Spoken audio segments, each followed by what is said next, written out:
اللہ وبرکاتہ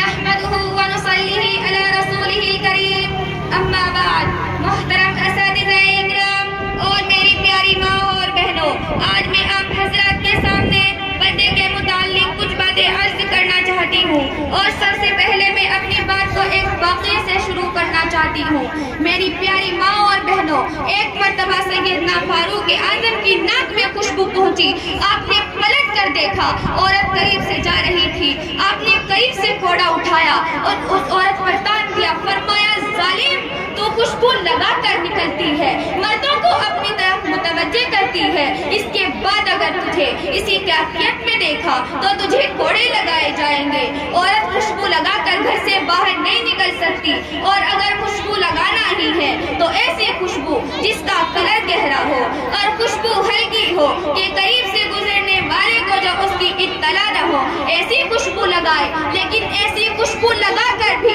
گھر سے باہر نکلنے کی اجازت نہیں، وہ صرف شوہر کے لیے اجازت ہے۔ میرے پیارے آقا صلی اللہ علیہ وسلم کے دیوانوں، یہ اتنا بہنا کر رستہ ہے، یہ بھی زنا کا رستہ ہے۔ عورت خوشبو لگا کر گھر سے باہر نکلے، میرے سرکار مصطفیٰ کریم رؤوف الرحیم صلی اللہ تعالی علیہ وسلم نے ارشاد فرمایا، میں نے جہنم میں کچھ عورتوں اور مردوں کو اس حالت میں دیکھا کہ ان کی چمڑیوں کو آگ کی کینچی سے کاٹا جا رہا ہے۔ میں نے پوچھا جبرائیل، یہ کون عورتیں ہیں؟ جبریل امین نے عرض کیا، یا رسول اللہ، یہ آپ کی امت کی وہ عورتیں اور لڑکیاں ہیں جو اس لیے بن سور کر گھر سے نکلتی تھی کہ لوگ ان کو دیکھیں اور ان کے فتنے میں مبتلا ہو جائیں۔